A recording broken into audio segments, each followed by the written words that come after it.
প্রিয় দর্শক, আমি নাজির হোসেন স্বাগত জানাই আপনাদের আরও একটি নতুন ভিডিওতে।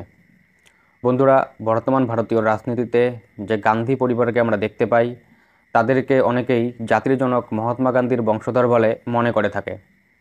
আদৌ কি তারা জাতির জনক মহাত্মা গান্ধীর বংশধর, নাকি মহাত্মা গান্ধীর সঙ্গে তাদের কোনো রক্তের সম্পর্কই ছিল না? যদি না থেকে থাকে, তাহলে তাদের পূর্বপুরুষ কে বা কারা ছিলেন? এই সকল প্রশ্নের উত্তর জানার জন্য ভিডিওটি আপনাদের শেষ পর্যন্ত দেখতে হবে। যদি আমরা রাহুল গান্ধী এবং তার বোন প্রিয়াঙ্কা গান্ধী থেকে শুরু করে পিছনের দিকে যাওয়ার চেষ্টা করি, তাহলে দেখা যাবে রাহুল গান্ধী এবং প্রিয়াঙ্কা গান্ধীর পিতা ছিলেন রাজীব গান্ধী এবং তার মাতা ছিলেন সোনিয়া গান্ধী।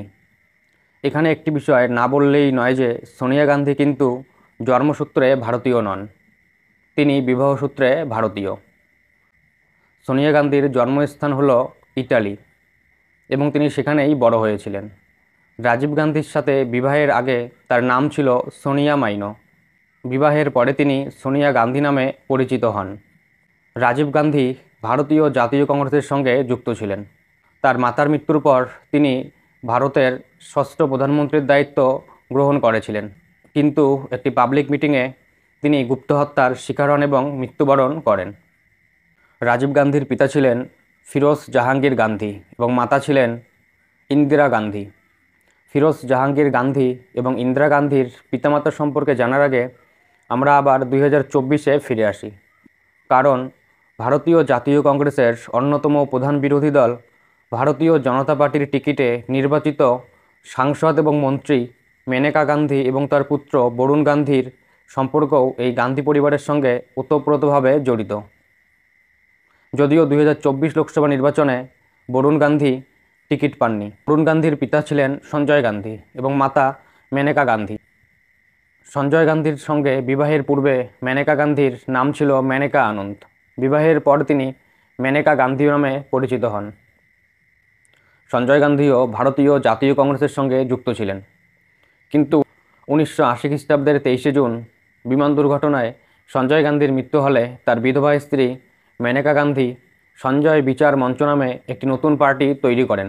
কিন্তু পরবর্তীকালে তিনি এবং তার পুত্র বরুণ গান্ধী জাতীয় কংগ্রেসের অন্যতম প্রধান বিরোধী দল ভারতীয় জনতা পার্টিতে যোগদান করেন। মেনকা গান্ধী সাংসদ ও মন্ত্রী নির্বাচিত হন এবং বরুণ গান্ধী সাংসদ নির্বাচিত হন।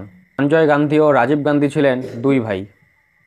তাদের পিতা ছিলেন ফিরোজ জাহাঙ্গীর গান্ধী এবং মাতা ছিলেন ইন্দিরা গান্ধী। ফিরোজ জাহাঙ্গীর গান্ধী ছিলেন একজন স্বাধীনতা সংগ্রামী এবং জাতীয় কংগ্রেসের অন্যতম সদস্য। তার পিতা ছিলেন জাহাঙ্গীর ফারেদুন ঘান্ডি এবং মাতা ছিলেন রাতিমাই ঘান্ডি। জাহাঙ্গীর ফারেদুন ঘান্ডির পূর্বপুরুষের আদি বাসস্থান ছিল পারস্য দেশ, যা বর্তমানে ইরান নামে পরিচিত। তারা পারস্য দেশ থেকে ভারতীয় উপমহাদেশে এসেছিলেন।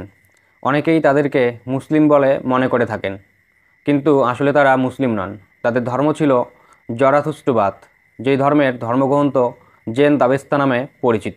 1912 খ্রিস্টাব্দের 12ই সেপ্টেম্বর ফিরোজ জাহাঙ্গীর গান্ধী মুম্বাইয়ের ফোর্ট জেলাতে একটি পার্সি পরিবারে জন্মগ্রহণ করেন। তার পিতা একজন মেরিন ইঞ্জিনিয়ার ছিলেন। তারা মোট 5 ভাই বোন ছিলেন এবং তিনি ছিলেন সবার ছোট। 1920-র দশকে তার পিতা জাহাঙ্গীর ফারেদুন ঘান্ডির মৃত্যু হলে তারা এলাহাবাদে তার মাসির বাড়িতে চলে আসেন এবং সেখানেই বসবাস শুরু করেন। 1930 খ্রিস্টাব্দে ফিরোজ জাহাঙ্গীর ঘান্ডি মোহনদাস করমচাঁদ গান্ধীর সংস্পর্শে আসেন, যিনি মহাত্মা গান্ধী নামে পরিচিত। বিশ্বকবি রবীন্দ্রনাথ ঠাকুর তাকে মহাত্মা উপাধি দিয়েছিলেন।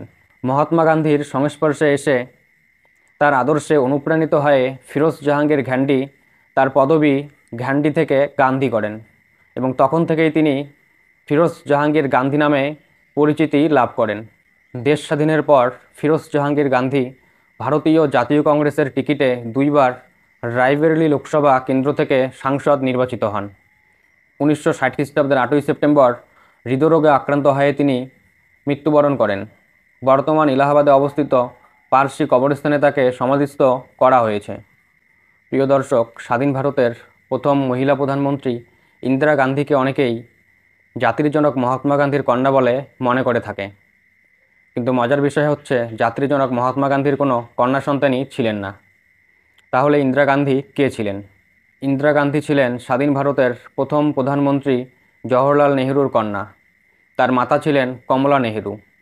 ফিরোজ জাহাঙ্গীর গান্ধীর সাথে বিবাহের আগে তার নাম ছিল ইন্দিরা নেহেরু। তার আরও একটি নাম ছিল প্রিয়দর্শিনী। এই নামটি বিশ্বকবি রবীন্দ্রনাথ ঠাকুর তাকে দিয়েছিলেন। ফিরোজ জাহাঙ্গীর গান্ধীর সাথে ইন্দিরা নেহেরুর প্রথম দেখা হয়েছিল বর্তমান এলাহাবাদে অবস্থিত ইউইং খ্রিস্টান কলেজের বাইরে বিক্ষোভ কর্মসূচি চলাকালীন।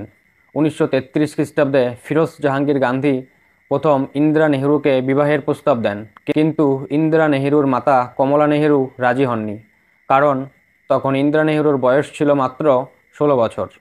পরবর্তীকালে তারা ইউরোপে থাকাকালীন একে অপরের ঘনিষ্ঠ হয়ে ওঠেন এবং 1942 খ্রিস্টাব্দের 26শে মার্চ হিন্দু রীতি অনুযায়ী বিবাহ করেন। ইন্দিরা নেহেরুর পিতা জওহরলাল নেহেরু প্রথমে রাজি না হলেও পরে মেনে নেন। প্রিয় দর্শক, ভারতীয় রীতি অনুযায়ী যেহেতু বিবাহের পরে নারীরা স্বামীর পদবি ব্যবহার করেন, সেই সূত্র ধরেই ইন্দিরা প্রিয়দর্শিনী নেহেরু হয়ে গেলেন ইন্দিরা গান্ধী।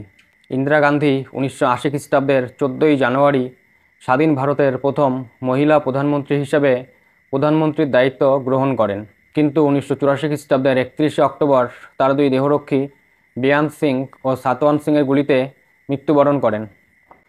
প্রিয় দর্শক, আশা করি বিষয়টি আপনাদের বোঝাতে পেরেছি। ভিডিওটি যদি ভালো লেগে থাকে তাহলে লাইক, কমেন্ট, শেয়ার এবং চ্যানেলটি সাবস্ক্রাইব করে সাথেই থাকুন।